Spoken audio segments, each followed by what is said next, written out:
Good morning. It is a new day, our final day in Andorra. The Andorra plans for today are to head back to the capital, Andorra la Vella, mostly by getting lost, finding weird art, and also resisting the urge to buy duty-free everything.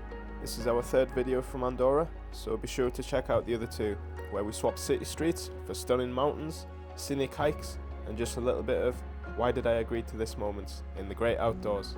And finally, let's head into the capital and see what Andorra la Vella is all about.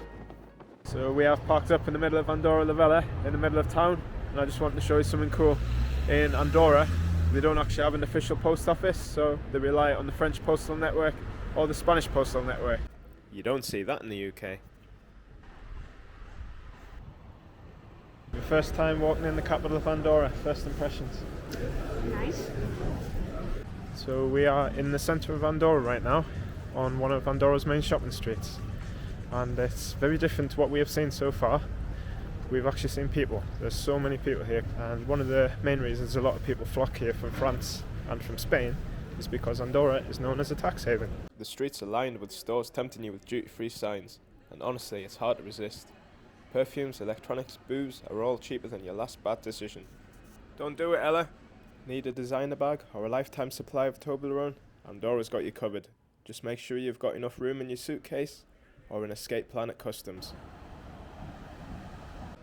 There are modern art installations scattered around the capital, which definitely makes the city more interesting. So I'm busy trying to admire the culture in Andorra la Vella. Meanwhile, Ella is more interested in home improvements.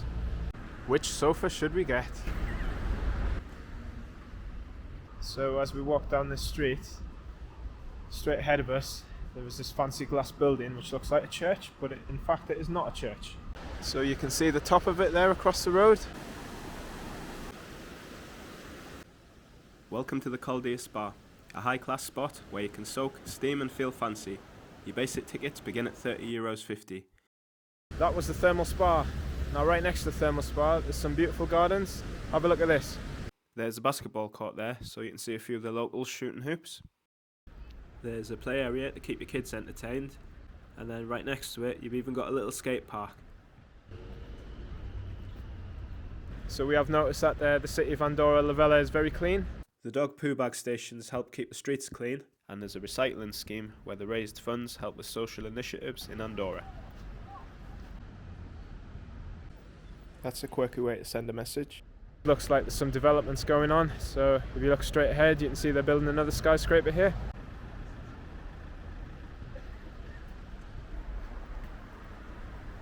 Dear God, I hope they don't come to life. You definitely don't want to fall in that river there. You'll get swept away in that. Straight ahead of me, in front of the river, there is another bridge. You will see it, the white one. This is one of the most iconic bridges in Andorra. We are heading there right now. This river next to us is definitely no joke. All you need is a little raft. I hope they've got soundproof windows. And there it is, Instagram Central. We are very close right now to probably the most iconic part of Andorra la Vella, the clock. Inspired by Salvador Dali. So this is the picture that everybody wants when they come to Andorra la Vella. The picture of the clock on the bridge with the writing Andorra la Vella in the background. We worked up an appetite after a lot of walking, so we headed into a cafe. Looks like someone's hungry.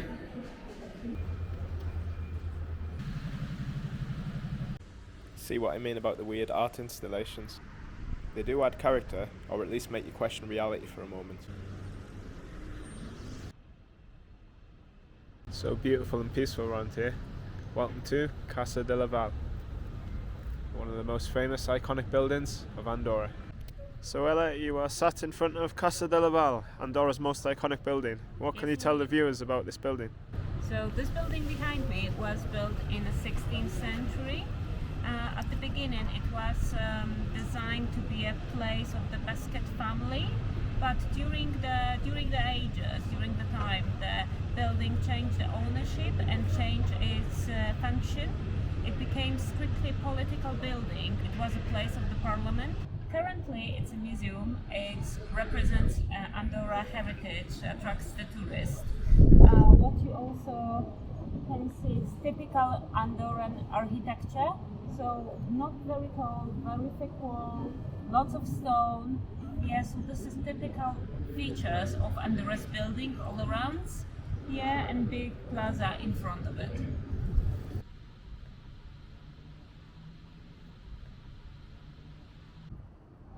We went round the corner, and remember the weird artwork I was telling you about before? What on earth is this?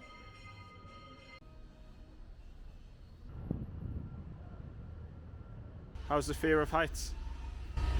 I don't have any, so it's fine with me. How's the fear of glass floors?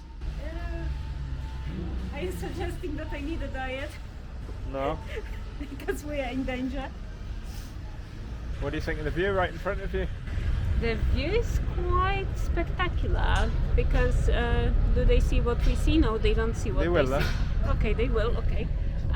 So we have a magnificent building in front of us, and it is magnificent because there is a very specific painting on it. The painting represents literally a scenery around, so you can match the painting with the scenery if you go down. Sadly, there are some construction work at the moment, so we cannot go down unless we go to the Andorra Parliament, but I think we are not the proper people to go to the Andorra Parliament. I've got my shorts on. We will ask.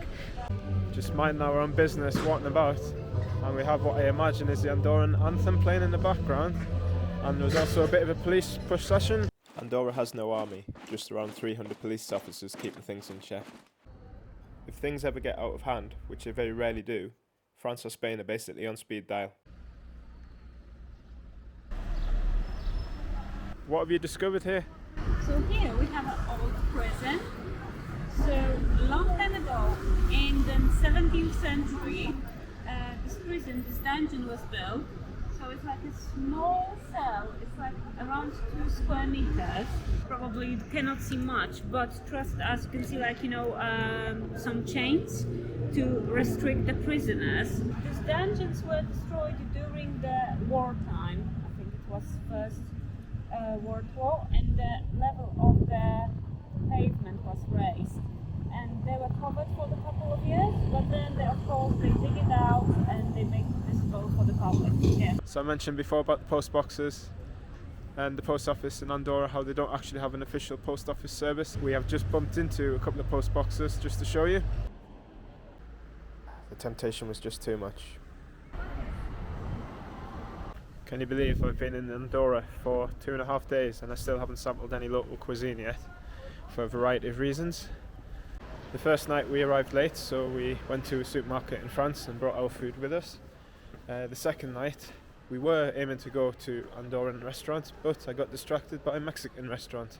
When a Mexican restaurant is calling you and you're very hungry, you've got to go and get them quesadillas. So we are going to change that right now. We are off finally to an Andorran restaurant. So you excited about the grub that's on the way? The food? Okay, Michael, use proper language. What have you ordered? Aubergine with something that I absolutely don't understand, and pine nuts, and Honey? And honey. Yeah. And also we ordered a mixed board with like cheese, meat, and everything else. Yeah. Finally, nice to be looking forward to some localish food.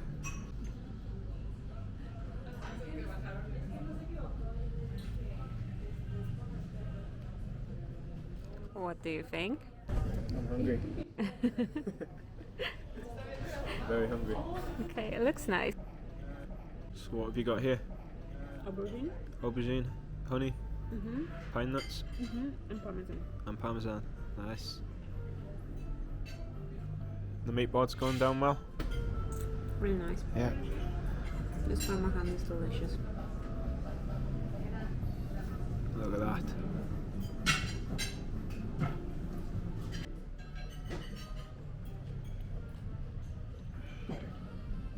How is it? When you haven't eaten for most of the day, this is exactly what you need. So that's it, the first taste of Catalan food, Andorran food. What do you think? Was very nice. Should we hit the road, Mike? I think we should, yeah. Let's do it. We kept walking through the city centre and couldn't help but notice little bits of art around every corner. Even the restaurants were getting creative. Like this one. Who needs time travel when you can have a good cheeseburger?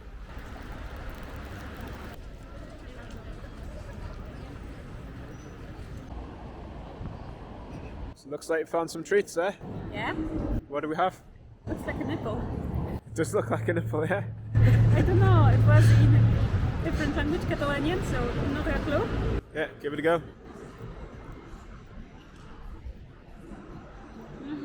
It's nice. So inside we have white chocolate mousse, a nut, and a lot of white chocolate.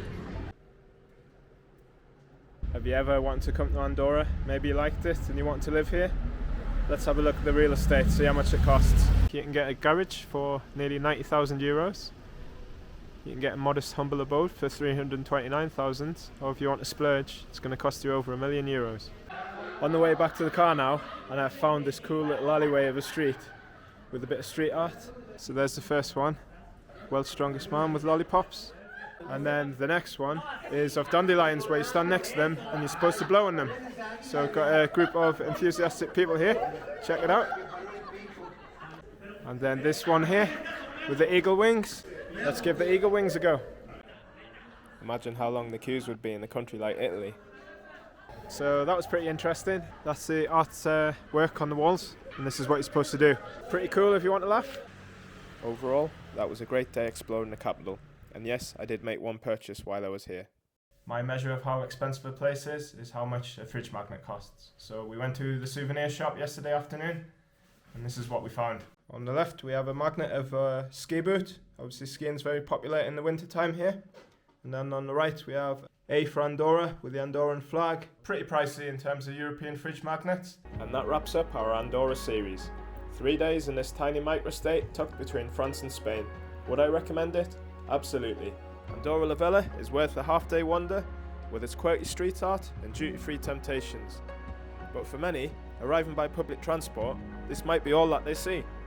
But for me, the real magic of Andorra is beyond the capital, out in the great outdoors.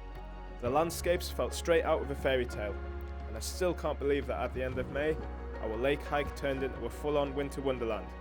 So, if you ever find yourself in Andorra, do yourself a favour. Go for a hike, you won't regret it. But for now, I'm going to enjoy the view from outside our accommodation. Don't forget to subscribe, there's more content on the way. See you in the next one.